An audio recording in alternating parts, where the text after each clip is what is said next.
Ya, pemirsa, kalau Anda punya pertanyaan atau Anda ingin tanya-tanya juga sama Dokter Ferry, Anda boleh langsung aja mention Twitter kita @mata-dan-hati-ttp. Kemarin nggak begini, sabar. Atau nomor telepon 021-791-87. Ini nggak kebaca sebenarnya. Coba Mas Ferry tolong dibantuin. 791-87-681. Nah, itu dia ya. Kita tunggu atau Anda bisa lihat nomornya di sini. Jangan kemana-mana, tetap di Mata dan Hati bersama dengan Dokter Ferry. Pemirsa, bagi Anda yang baru saja bergabung, kita masih bersama-sama di acara Mata dan Hati dan masih ada Mas Ferry Cowboy, multi counselor kita, Dr. Yan Tamrin juga masih bersama kita. Dan kalau Anda punya pertanyaan, boleh langsung mention Twitter kita dan juga nomor telepon kita juga ada di layar. Nanti silakan Anda hubungi, nanti Mas Ferry akan membantu permasalahan yang Anda sedang alami, nanti akan dibantu solusinya oleh Mas Ferry. Nah, balik lagi nih soal dokter ganteng Dr. Yan Tamrin ini. Ini penasaran banget nih aku nih, dan banyak pemirsa juga penasaran, penonton yang ada di sini juga penasaran kan. Emang bener-bener nggak ada nih yang lagi deket deh, nggak usah pacar deh, yang lagi deket yang mengisi hati gitu loh. Bentar, saya atau memang ditutup-tutupin buka aja? Daftar dulu. Ya. Oh ada Kalau yang baik sih banyak, tapi yang benar-benar baik punya hubungan spesial lah ya belum ada.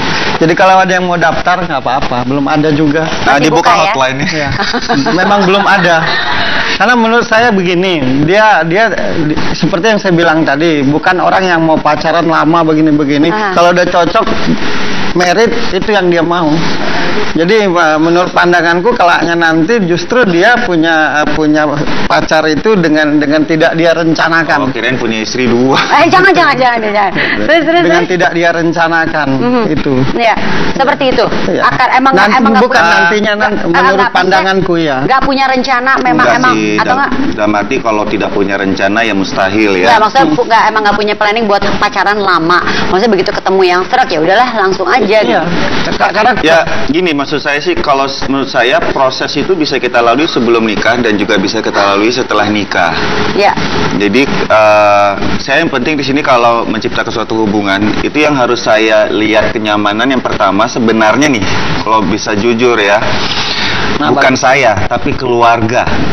Keluarga saya, keluarga si wanita itu prioritas saya. Kalau kedua keluarga saya dan keluarga wanita ini bisa disatuin, nyaman, saya akan bisa 2 kali akan memberi kenyamanan buat calon istri Dikasih saya. lebih ya. Iya, karena yang memang selama ini saya dididik dan dibentuk adalah keluarga. Harus mengutamakan keluarga. Jadi ya saya harus buat nyaman dulu keluarga saya dengan keluarga dia. Oke. Karena saya nggak mungkin dari kecil sama keluarga, sudah nikah, saya nggak pedulikan hati dan perasaan keluarga saya. Ya. Jadi memang keluarga buat dokter adalah nomor 1. Jadi dalam hal mencari pasangan pun juga harus yang keluarga bisa menerima dan nantinya keluarga juga akan nyaman dengan keluarga calon pasangan. Ya, itu penting sekali. Ngapain kita punya uang banyak, kita cuma honeymoon atau jalan-jalan menikmati uang hanya berdua.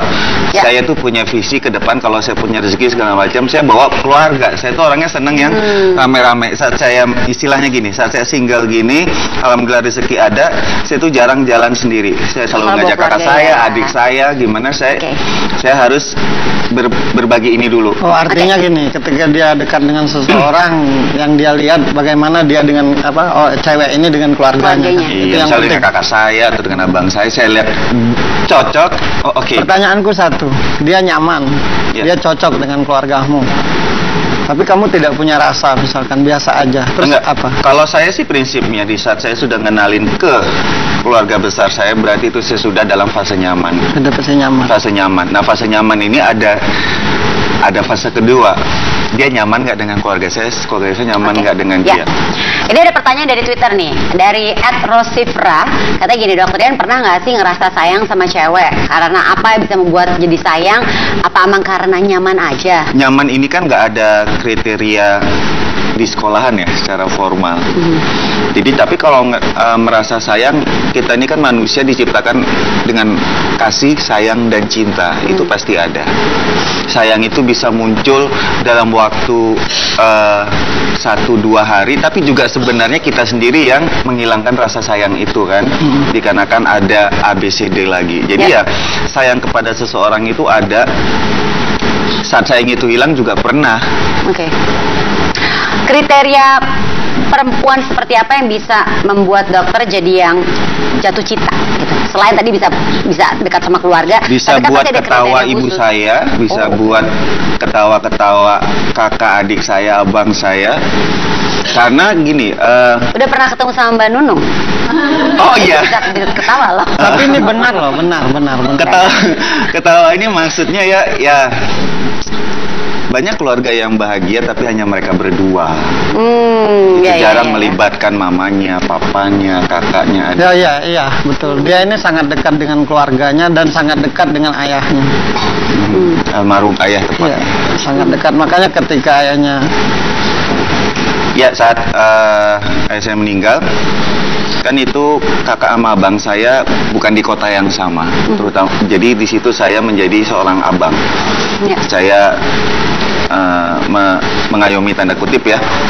Ada adik saya di situ ya, saya lihat bahwa kalau saya sadar posisi ibu saya udah capek nyari ABCD ya, saya harus membahagiakan adik-adik saya dengan cara saya sendiri. Gitu, walaupun secara materi saya waktu itu belum bisa mencarinya gitu. Jadi memang itu secara otomatis terbawa sampai saat ini gitu. Ya. Jadi benar-benar yang memang maunya keluarga pun juga ikut merasakan kebahagiaan yang dokter rasakan. Jadi memang semua tuh balik lagi untuk keluarga ya. Iya. Jadi ya memang ada satu juga kondisi di mana saat jalin itu nggak masuk. Jadi akhirnya ya selesai. Karena keluarga nggak ngerasa nyaman. Ya dia juga nggak, mungkin ada poin yang nggak nyaman. Kalau juga ada poin nggak nyaman ya udah. Sekarang lagi ada yang dekat nggak? Ya itu tadi kata Dokter Ferry. Aku nanya sama dokternya. belum ada. Yang dekat. Ini berdua. Ya kalau dekat-dekat aja banyak, tapi yang benar-benar spesial di hatinya tuh belum ada. Jadi bagi yang daftar, dulu daftar lagi tuh. Tapi emang maksudnya nggak ada tuntutan dari keluarganya dokter sendiri. Maksudnya kan ini kan udah istilahnya tuh kalau bisa dilihat udah jadi dokter, udah berhasil juga gitu. Kan pasti kan yang diinginkan oleh keluarga, apalagi biasanya ibu adalah segera anak saya nih mendapatkan pendamping biar istilahnya tuh ada yang nemenin deh, ada yang ngurusin, ada yang mendampingi gitu. Emang nggak ada tuntutan dari keluarga seperti itu? Ya saya pengen juga cepat-cepat ingin kasih cucu cantik atau cucu ganteng buat mama saya kan. Ya tuntutan awal-awalnya pasti ada. Semua keluarga tuh kan pasti ada kan. Mungkin bahasa tuntutan tuh kayaknya keras banget. Tapi seperti harapan itu manusiawi menurut saya. Ibu, kakak, abang apa itu. Saya juga dulu saat saya masih SMA atau kuliah lihat abang saya bla bla. Jadi kapan gitu kan lihat dia sama pacarnya gitu. Itu biasa kan. Karena sering ditanya makanya jadinya komunikasinya tuntutan. Itu ada. Tapi saya harap dengan tuntutan atau pertanyaan-pertanyaan itu adalah doa. Ya, bukan beban ya. Jadi lebih ke doa bahwa supaya bisa segera menemukan yang tepat. Kalau saya jadiin beban, takutnya kan ada kayak sesuatu suasana yang dipaksain kan. Karena beban gue nih target nih Maret misalnya ini 2016 harusnya. Jadi lu baik-baik aja dulu sama mak gue ketemu lu gitu. Biar dia kan nggak enak ya. Mas Ferry ngeliatnya gimana Mas? Ya emang yang saya rasakan siapa yang dia bicarakan itu benar. Saya dari tadi memperhatikan apa ini sekedar enggak memang begitu karena dia sangat dekat dengan keluarganya. Bagi hidupnya tuh keluarganya tuh benar-benar nomor satu, apalagi dia pria yang berjuang sendiri, laki-laki yang berjuang sendiri sampai akhirnya dia di sini. Dia sangat down ketika ayahnya meninggal. Dia berusaha untuk tetap kuat, untuk itu perjuangan hidupnya pedih sampai akhirnya dia di sini, dan pada saat itu justru yang menjadikan kekuatannya adalah keluarganya. Berarti kalau kita ngomongin soal cinta saat ini, cinta bagi Dokter Rian adalah cinta kepada karirnya. Apakah seperti itu? Enggak sih ya, karir itu kan kita yang bentuk dan kita yang ngancurin sebenarnya. Tapi kalau tahu cinta, menurut saya belum ada aja sih, itu aja belum ada ibaratnya di dalam hatinya nih.